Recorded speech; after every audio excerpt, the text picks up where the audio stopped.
Buenas noches, este es el diácono Santiago Rosado de la iglesia de San Sebastián en San Agustín, Florida.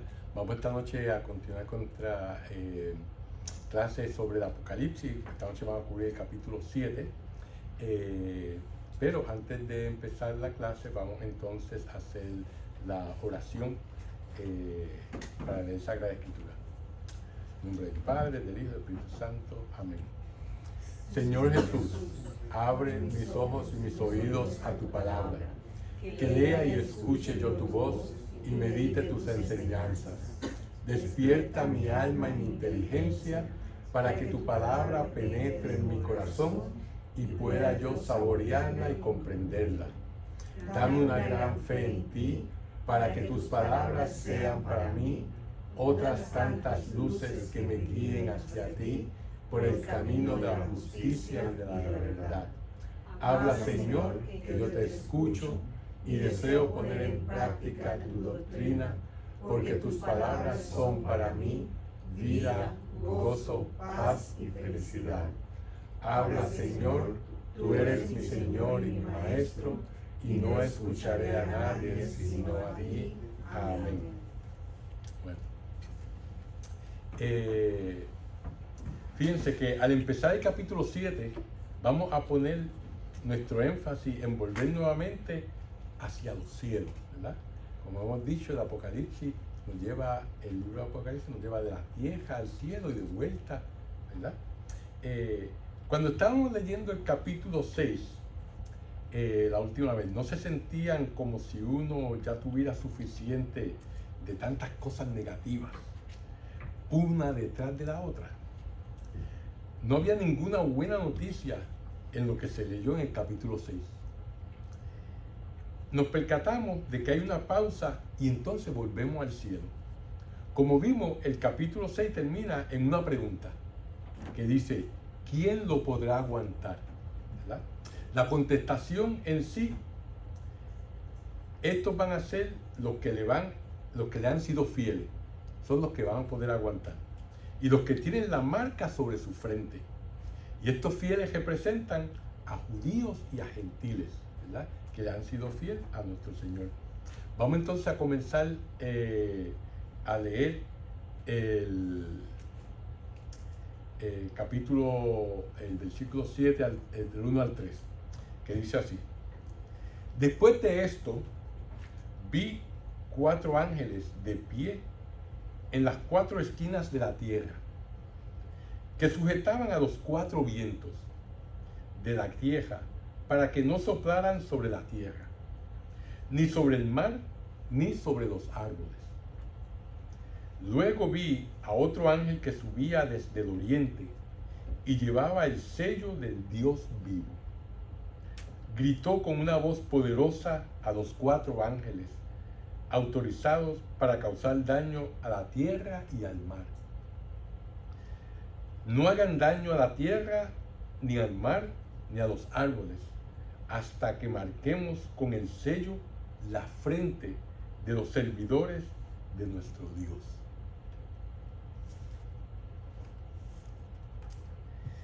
Ya sabemos que los habitantes de la tierra, o sea, es decir, los incrédulos, a eso que se refiere con los habitantes de la tierra, no pueden seguir ofreciendo resistencia a Dios. Pero ¿cuál es la suerte de los salvados que ya pertenecen al Cordero? Como vimos en el capítulo 5, versículo 10, donde nos dice, y has hecho de ellos para nuestro Dios un reino de sacerdotes y reinan sobre la tierra, ¿verdad? Juan decide esbozar una imagen para crear contraste con la gente, contraste con la serie anterior, que era la apertura de los sellos, ¿verdad? Como vemos, se está preparando para abrir el 7º sello. Pero antes de esto, se detiene la acción de estos ángeles, que tienen autoridad para dañar la tierra y el mar. Antes de que esto pase, hay que marcar la frente de los servidores de Dios con un sello. En otras palabras, hasta que no se protegiera a los que habían sido fieles a Dios, ¿verdad? estos primeros versículos se enfocan en un acontecimiento actual, el Israel escatológico, o también llamado el Israel de Dios, que se hace referencia en la carta de San Pablo a los Gálatas, en el capítulo 6, versículo 16, ¿verdad? En donde se cree en Jesús sin ser judíos, necesariamente, ¿verdad? Y ellos reciben sellos que los identifican como propiedad de Dios. Esto es un contraste con el Israel histórico, que es la nación de Israel, ¿verdad? La nación o el Israel histórico son aquellos que han nacido israelitas, que han nacido judíos, ¿verdad?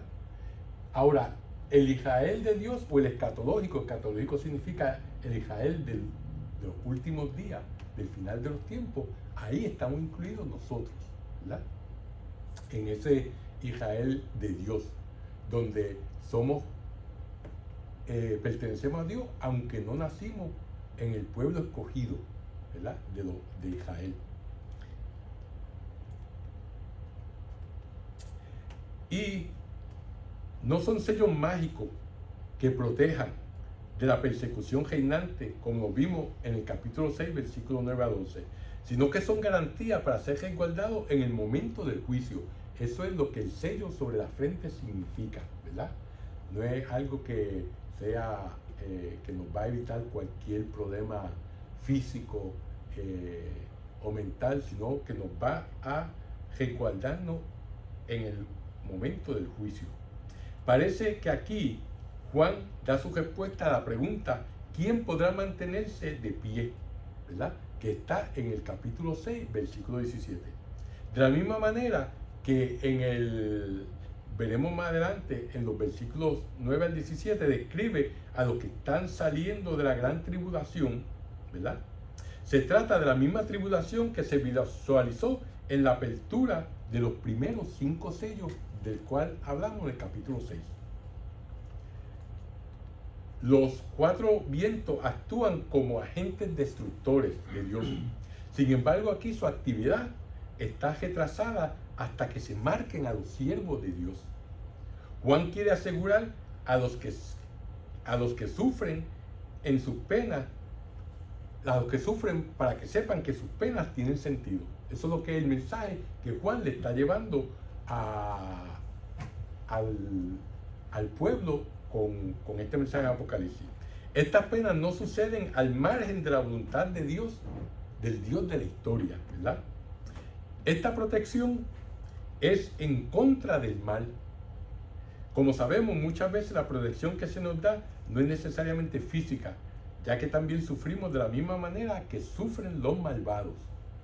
Por lo tanto, esta es una protección contra el maligno y contra el juicio final, de la que está hablando aquí estos versículos. Ahora, la acción de marcar o sellar lleva consigo una gran carga simbólica. Puede aludir a varias realidades, ¿verdad? A los nombres, por ejemplo, de las 12 tribus grabados en el pectoral del sumo sacerdote, como veo aquí. El sumo sacerdote llevaba este pectoral donde estaban grabados los nombres de las 12 tribus. A la costumbre judía de llevar filacterías, ¿verdad? Donde aquí básicamente esto viene del Antiguo Testamento, que decía que uno debería de llevar la palabra de Dios en uno, ¿verdad? Y por lo tanto, aquí en este cubo que se ponía sobre la cabeza estaba un pasaje del Antiguo Testamento.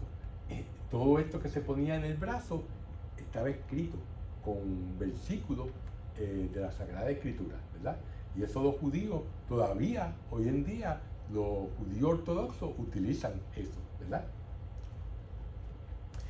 La marca de hierro candente con que se identificaban a los esclavos, también puede ser referencia a eso, al bautismo cristiano, o a la marca protectora que se describe en Ezequiel capítulo 9, que la vamos a ver más adelante.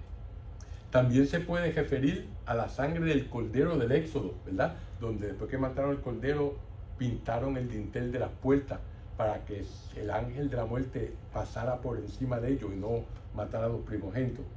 O a la costumbre oriental de marcar las pertenencias de una persona con un sello de su anillo, ¿verdad? Se ponía cera y el anillo tenía unos simbolismos y uno marcaba con el sello, marcaba las cartas o marcaba las pertenencias. A todo eso se puede estar refiriendo a esta acción de marcar, ¿verdad? Todo eso son, acción de marcar puede simbolizar todas estas cosas que hemos visto, ¿verdad? Por lo tanto,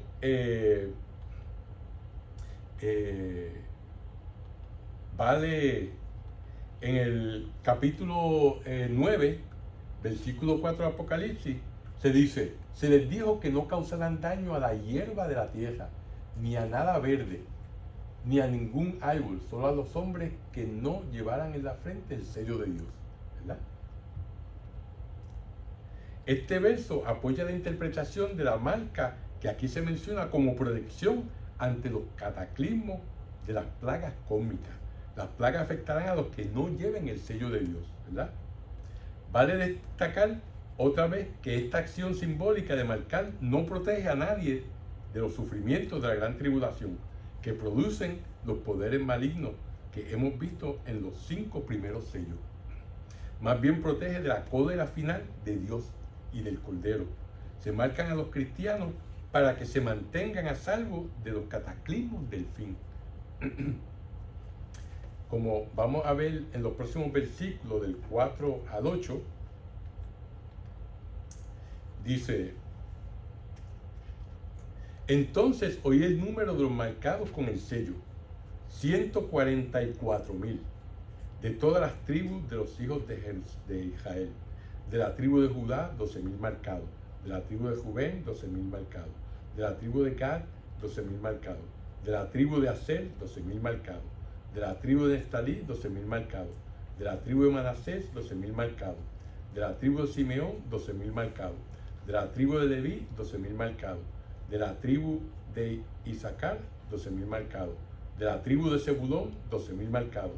De la tribu de José, 12,000 marcados. De la tribu de Benjamín, 12,000 marcados. ¿Verdad? En estos versículos se nos da la lista de las 12 tribus de Israel. Como vemos, al principio se nombra las tribus de Judá y Rubén, que contaban con 12,000 marcados respectivamente, y luego se continúa con las demás tribus. ¿Nos acuerda?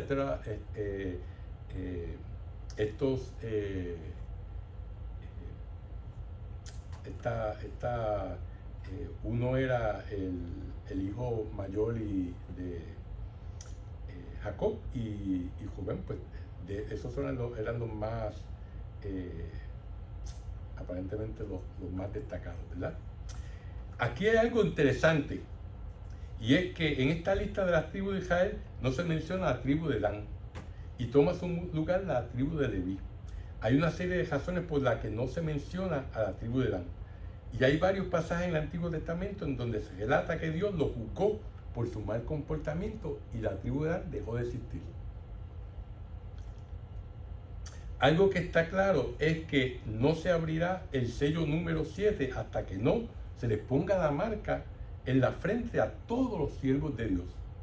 Lo interesante de esto es que en el Antiguo Testamento hay un paralelo con este pasaje que se menciona la razón por la marca a los seguidores de Dios.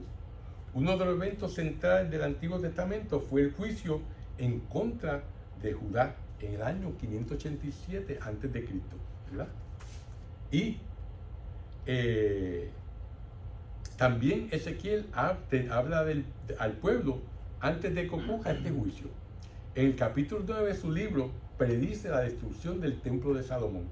Predice que los babilonios lo destruirán, y efectivamente ocurrió así en el 587. Voy a leerle este pasaje, este capítulo 9 de Ezequiel, que dice así. Dice: en el mes primero del segundo año de la salida de Egipto, Yahvé habló a Moisés en el desierto de Sinaí. Oh, perdóname. No estoy en Ezequiel.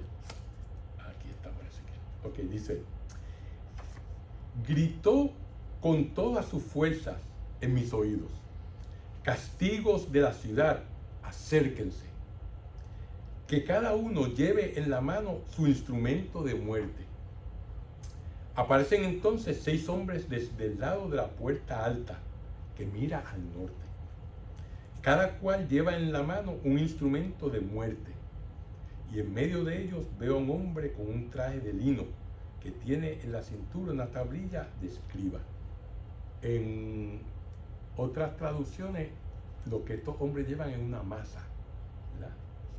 Estos 6 hombres.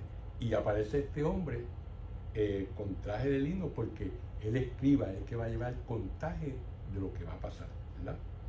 Y dice: vienen a ponerse al lado del altar de bronce. E inmediatamente la gloria del Dios de Israel, que hasta entonces descansaba sobre los querubines, se eleva en dirección a la puerta del templo. Llama al hombre con traje de lino, que lleva en su cintura una tablilla de escriba, y le dice: recorre Jerusalén, marca con una cruz en la frente a los hombres que se lamentan y que gimen por todas esas prácticas escandalosas que se realizan en esta ciudad. Luego dice a los otros, de manera que yo lo entienda: recojan la ciudad detrás de él y maten, no perdonen a nadie, que su ojo no tenga piedad. Viejos, jóvenes, muchachas, niños y mujeres, mátenlos hasta acabar con ellos. Pero no tocarán a los que tienen la cruz. Comenzarán por mi santuario.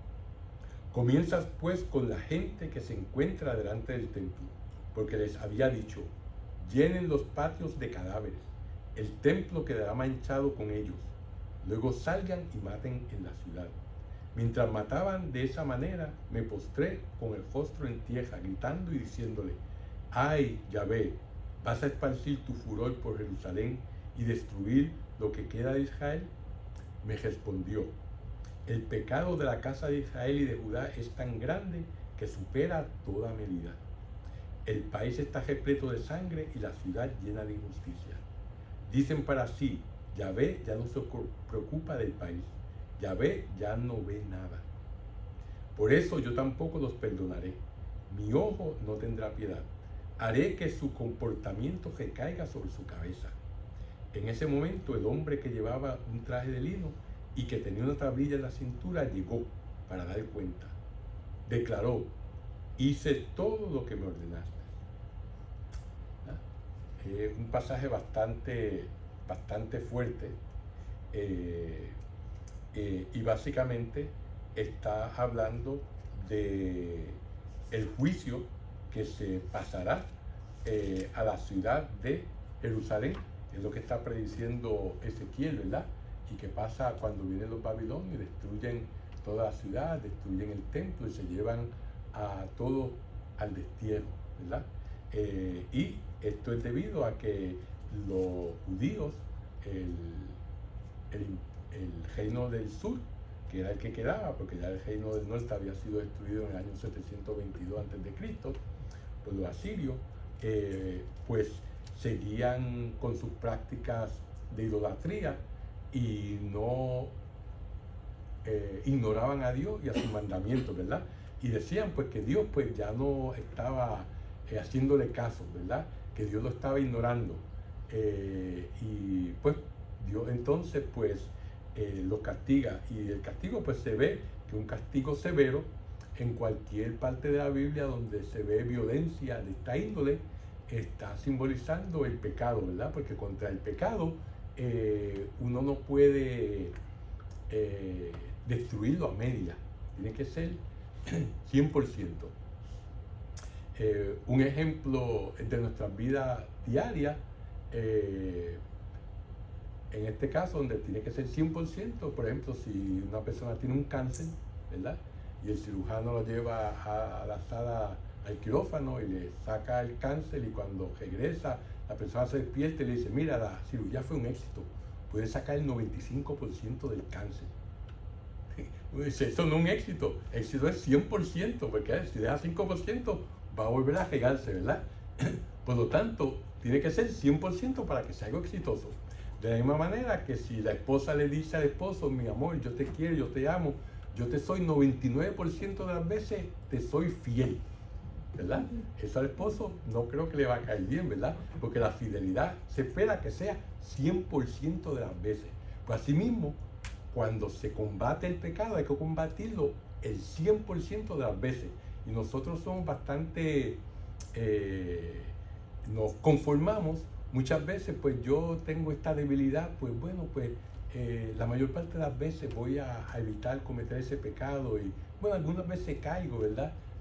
Y pues nos dejamos llevar de ese tipo de pensamiento y de actitud, la cual es errónea, porque cuando combatimos cualquier pecado que tenemos que combatirlo para erradicarlo de nosotros, porque Dios ama al pecador, pero odia al pecado, ¿verdad? Por lo tanto, esta marca que se le hace a estas personas nos recuerda la marca que se hizo en el Éxodo con la sangre del cordero sobre el dintel de las puertas, donde fue la última plaga de Egipto, la cual entonces liberó a los israelitas, y fue una plaga terrible, donde murieron los primogénitos de todos los egipcios, pero los primogénitos de los hebreos no murieron porque se puso esa señal sobre el dintel. De esta manera, a estos que Ezequiel habla que se va a poner la marca sobre su frente, que era una cruz, en la traducción se llama Tau, T-A-U, que es una cruz que es como la cruz franciscana, donde es una línea horizontal y debajo una línea vertical. Pues esa es la marca que se puso para decir, este es el resto, este es el grupo pequeño que queda, que todavía es fiel a Dios, ¿verdad? Y eso es lo que se está refiriendo el Apocalipsis, haciendo referencia a ese pasaje de Ezequiel, haciendo referencia hasta cierto punto hasta el pasaje del Éxodo, ¿verdad? De la última plaga.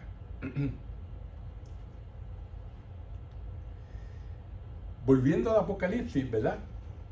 Tenemos el mismo escenario antes del séptimo sello, en el capítulo 7, en el versículo 3, que nos dice: no hagan daño a la tierra, ni al mar, ni a los árboles, hasta que marquemos con el sello la frente de los servidores de nuestro Dios. El catecismo nos habla sobre este sello también. Como saben, nosotros usamos aceite para hacer una marca o un sello sobre la frente de quien se va a bautizar o a confirmar, o el que recibe la orden sagrada, ¿verdad?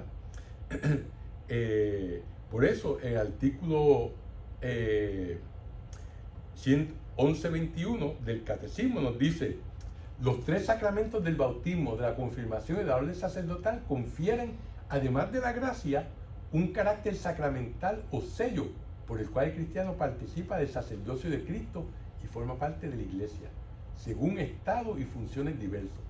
Esta configuración con Cristo y con la Iglesia, realizada por el Espíritu, es indeleble, que quiere decir que no se borra, ¿verdad?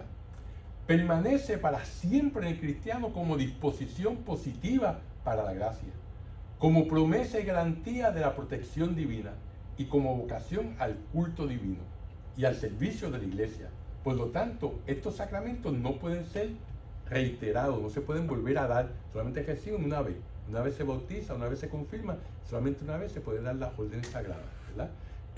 Por eso, pues, es una marca que nos va a estar en nuestra alma y va a estar con nosotros si vamos al cielo, si vamos al purgatorio o si vamos al infierno.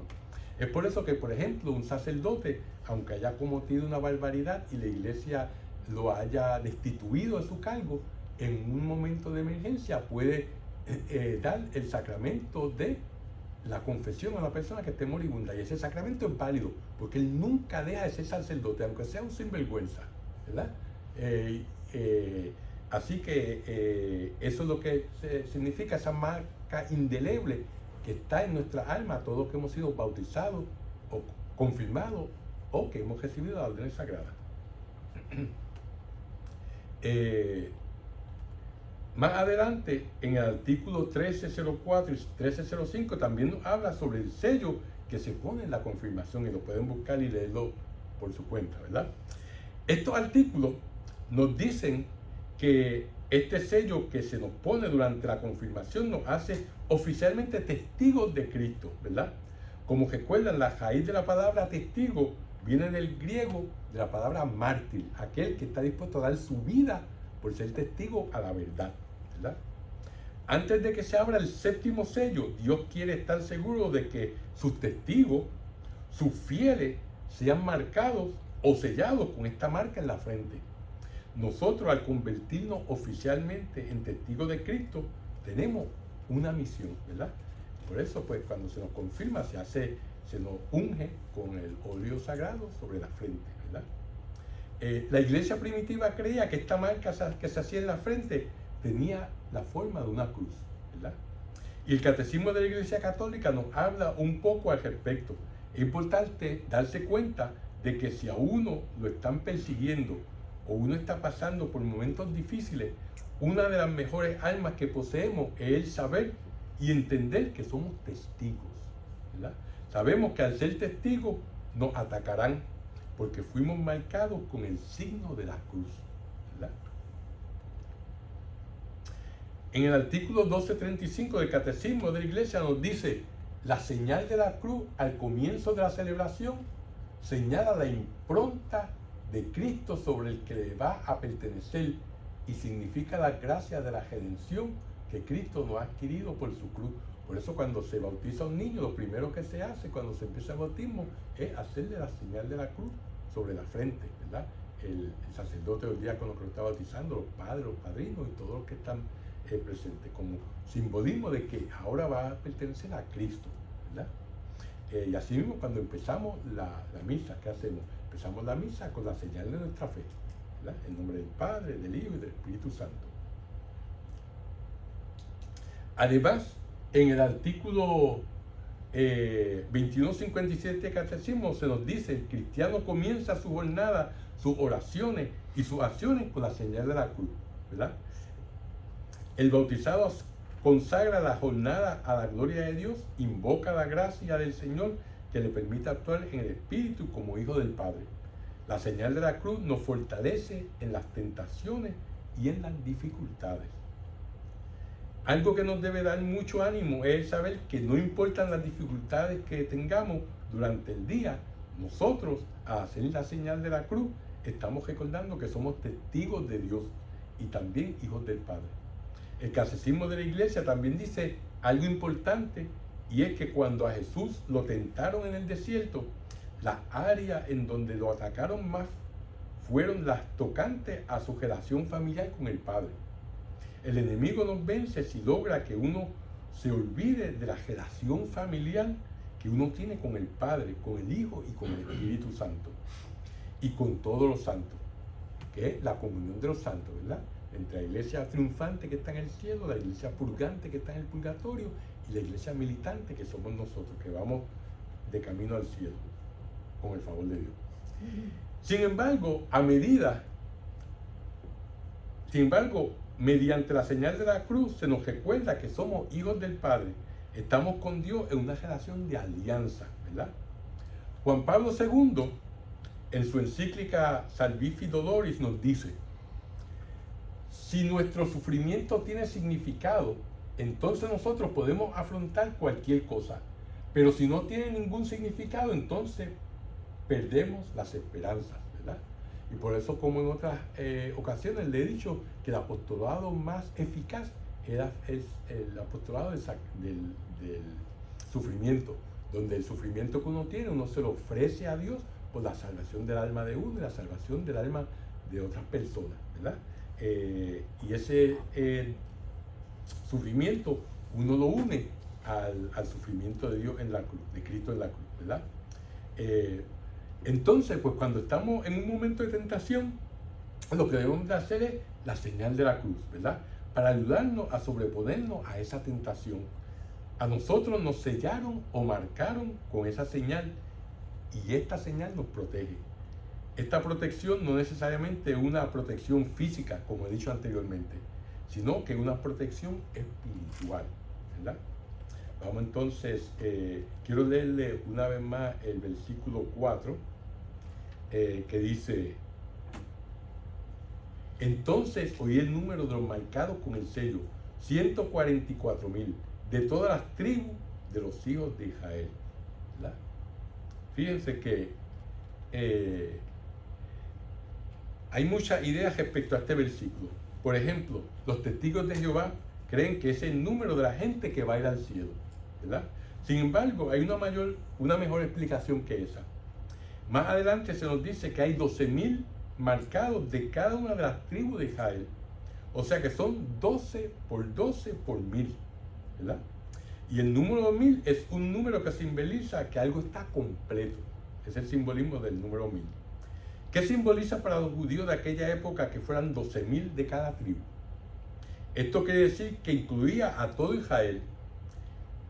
Esto es un poco raro, ya que, como se acordarán, en el año 587 a.C. y aún antes, en el 930 a.C., cuando el reino davídico se dividió en dos reinos, el de Israel al norte tenía 10 tribus y el de Judá al sur tenía 2 tribus. Los profetas trataron, ¿verdad?, de advertir al reino del norte y del sur de lo que le iba a pasar si no se arrepentían de los pecados que estaban cometiendo, ¿verdad? Sin embargo, el reino del norte no le prestó atención y en el 722 los asirios vinieron y los conquistaron. Se llevaron a las 10 tribus y las mezclaron con los gentiles y nunca más volvieron a reaparecer en la historia de Israel esas 10 tribus. Esas son las famosas tribus perdidas de Israel, ¿verdad? Poco después, en el 587 a.C., los babilonios conquistaron el sur, ¿verdad? Y los llevaron al exilio en Babilonia. 70 años más tarde, los devolvieron a Israel. Pero, ¿qué pasó con las 10 tribus del norte? Esas nunca se volvieron a reunir. Sin embargo, Dios, a través del profeta Isaías, prometió que Él restauraría a todo Israel y lo volvería a reunir, ¿verdad? Ahora, aquí en el Apocalipsis, vemos que hay 12,000 marcados de cada tribu. Lo que no nos está diciendo es que Dios mantuvo la alianza con Israel.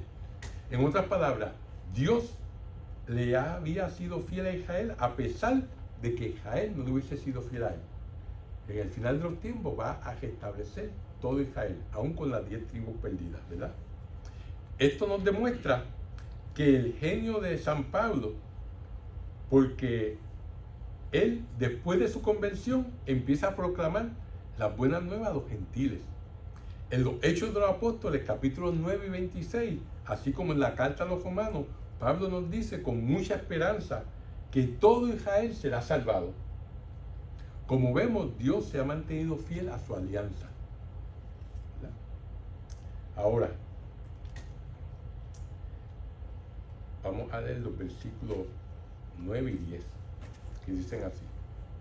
Después de esto, vi un gentío.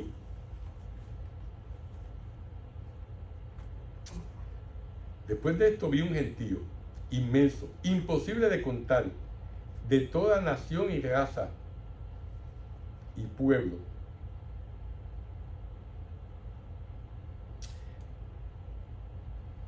Y lengua, que estaban de pie delante del trono y del Cordero, vestidos con vestiduras blancas y con palmas en las manos. Y gritaban con voz poderosa: ¿quién salva fuera de nuestro Dios, que se sienta en el trono y del Cordero? Fíjense que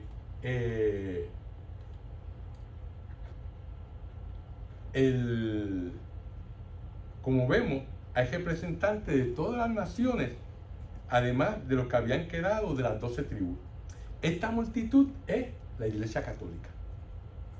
Son todos los gentiles de todas las naciones que estaban de pie ante el trono y ante el Cordero. Esto significa que la muchedumbre está en el cielo, en la presencia de Dios. Al estar esta vestida con túnicas blancas, se está aludiendo a la vida bautismal.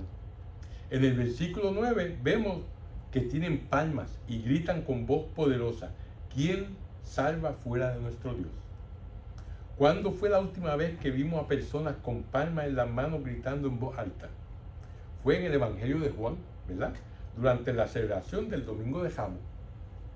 fue cuando todo el mundo vino con ramas en sus manos para recibir a Jesús, que estaba entrando en la ciudad montado en un burrito, ¿verdad? ¿Y qué decía la gente? La gente decía, Hosana, y Hosana simboliza salvación. Lo que vemos en el Apocalipsis es exactamente lo mismo que están diciendo en el cielo. Y en el Evangelio de San Mateo, en el capítulo 21, ¿qué es lo que Jesús hace el domingo de Ramos cuando entra a la ciudad? Inmediatamente se dirige al templo y lo purifica, ¿verdad? ¿Y qué es lo que nosotros hacemos todos los domingos en nuestra misa? En el prefacio repetimos exactamente esas palabras y decimos, en verdad es justo y necesario, es nuestro deber y salvación, darte gracias, Padre Santo, siempre y en todo lugar, por Jesucristo, tu Hijo amado. Por Él, que es tu palabra, hiciste todas las cosas. Tú nos lo enviaste para que, hecho hombre por obra del Espíritu Santo y nacido de María la Virgen, fuera nuestro Salvador y Redentor. Él, en cumplimiento de tu voluntad, para destruir la muerte y manifestar la resurrección, extendió sus brazos en la cruz y así adquirió para ti un pueblo santo. Por eso, con los ángeles y los santos, cantamos tu gloria diciendo, Santo, Santo, Santo es el Señor, Dios del universo. Lleno está en el cielo y la tierra de tu gloria. Hosana en el cielo. Bendito el que viene en nombre del Señor. Hosana en el cielo. Y eso es lo que repetimos en la misa. Es el prefacio, ¿verdad? ¿Y qué hacemos inmediatamente después que decimos esta oración? Nos arrodillamos ante el Cordero de Dios, ¿verdad? Ante el trono. ¿Y después qué pasa? Que Él viene al templo y lo purifica. Vemos cómo Él hace esto en Mateo 21. Él hace una entrada triunfal en medio de las ramas de palma, donde la gente le canta Hosana, Hosana. De la misma manera que en la misa Él hace también su entrada triunfante y nosotros decimos Hosana. En otras palabras, lo que pasa en el cielo está pasando en la tierra. Y cuando Él llega, ¿qué es lo que hace? Purifica el templo. Y esta es la visión que nos presenta el Apocalipsis sobre el templo. Ya que estamos hablando sobre el templo, vamos a leer estos versículos 11 al 14, ¿verdad? Que dice así.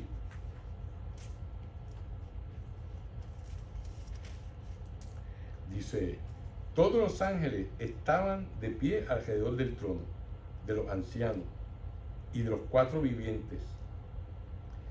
Se postraron ante el trono, rostro en tierra, y adoraron a Dios, diciendo, amén, alabanza, gloria, sabiduría, acción de gracias, honor, poder y fuerza a nuestro Dios, por los siglos de los siglos, amén.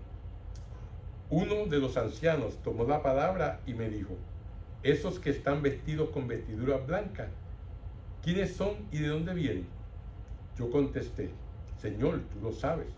El anciano me replicó, esos son los que vienen de la gran persecución. Han lavado y blanqueado sus vestiduras con la sangre del Cordero. Todos los ángeles, los ancianos y los cuatro vivientes ejecutan una doxología. Una doxología significa una alabanza a Dios, ¿verdad? El cielo y la tierra se encuentran unidos en una única adoración dirigida a Dios. Este pasaje nos recuerda el pasaje del capítulo 5, versículo 11, donde finaliza la revelación hecha por el Cordero a través del septenario, ¿verdad? El septenario de los 7 sellos. De la visión se pasa a la enseñanza en estos versículos. El anciano le pregunta a Juan, y este reconoce sinceramente que el que puede dar una respuesta es exactamente quien hace la pregunta, será el mismo anciano, ¿verdad? Los que vienen de la gran tribulación o persecución son los cristianos que con el martirio y su valiente profesión de fe lavaron sus túnicas y las blanquearon. Esto lo hicieron a través de las persecuciones grandes y pequeñas que sufrieron. Para Juan, la gran tribulación debía preceder al fin del mundo. Estos auténticos discípulos de Cristo ya gozan de la salvación. Fíjense en los versículos 17, 15 al 17, dicen así: por eso están ante el trono de Dios y le sirven día y noche en su templo. El que está sentado en el trono extenderá su tienda sobre ellos. Ya no sufrirán más hambre ni sed, ni se verán agobiados por el sol, ni por viento abrasador alguno.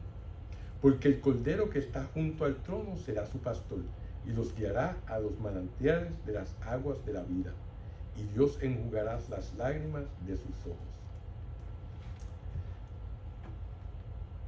Fíjense, ahora vamos a ver esto desde un punto de vista moral. Sabemos que ellos lo están adorando día y noche, ¿verdad? En el templo.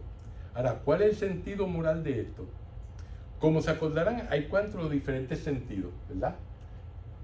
Cuando uno lee la Biblia. Está el sentido literal, que nos hace ver lo que significa el texto a través de conocer el género literario, la audiencia a la que está dirigida.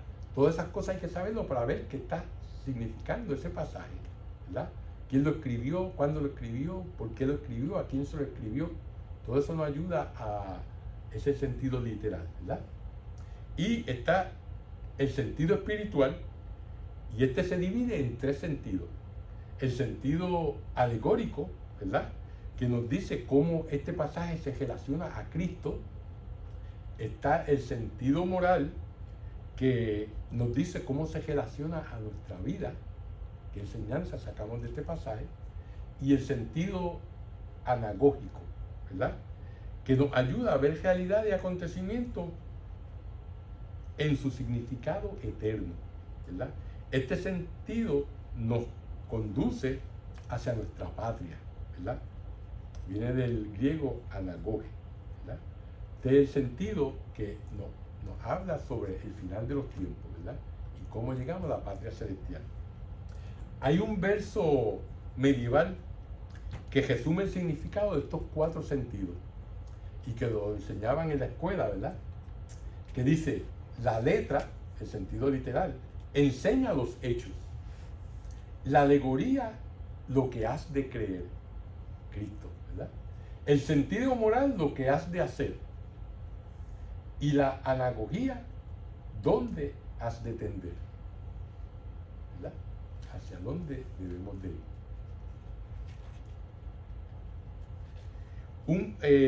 ¿Y qué nos dice Pablo al respecto de esto que hemos leído? En la primera carta a los Corintios, capítulo 3 y versículo 6, nos dice: no saben que son templos de Dios y que el Espíritu de Dios habita en ustedes. En este pasaje, Pablo nos dice que nuestros cuerpos son el templo del Espíritu Santo, y con esto nos está dando una enseñanza moral. Lo que nos está diciendo es que debemos adorar día y noche a Dios en su templo, y este templo no es otra cosa que nuestro cuerpo, ¿verdad? En el artículo 1695 del Catecismo de la Iglesia Católica se nos dice cómo debemos adorar a Dios en nuestros templos, que son nuestros cuerpos, ¿verdad? De la misma manera que los ángeles y santos están sirviendo a Dios día y noche en el templo celestial, nosotros debemos servirlo de la misma manera en nuestros cuerpos, ya que nuestros cuerpos también son templos del Espíritu Santo. Nosotros servimos a Dios en una relación de alianza y una relación filial, ¿verdad?, como hijos de Él, ya que lo hacemos en el nombre del Padre, del Hijo y del Espíritu Santo. Esto ocurre cada vez que rezamos o nos ponemos en comunión con Él. Por esta razón nosotros podemos sobrellevar cualquier tribulación o persecución, porque Él va a estar con nosotros y podremos vencer cualquier obstáculo y eventualmente lograremos nuestra recompensa, que es el cielo, ¿verdad? En la próxima clase estudiaremos cuando se abre el séptimo sello. Con la apertura de este sello comenzarán las tribulaciones que traen las 7 trompetas. Estos 7 sellos son parte de un engranaje, ¿verdad?, Y con esto se acaba esta sección. Así que vamos a hacer entonces la oración final en nombre del Padre, del Hijo y del Espíritu Santo. Amén. Dios te salve María, llena eres de gracia, el Señor es contigo, bendita tú eres entre todas las mujeres y bendito es el fruto de tu vientre Jesús. Santa María, Madre de Dios, ruega por nosotros pecadores, ahora y en la hora de nuestra muerte. Amén. Gloria al Padre, al Hijo y al Espíritu Santo.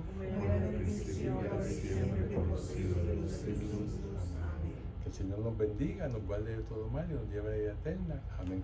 En el Padre, del Hijo y del Espíritu Santo.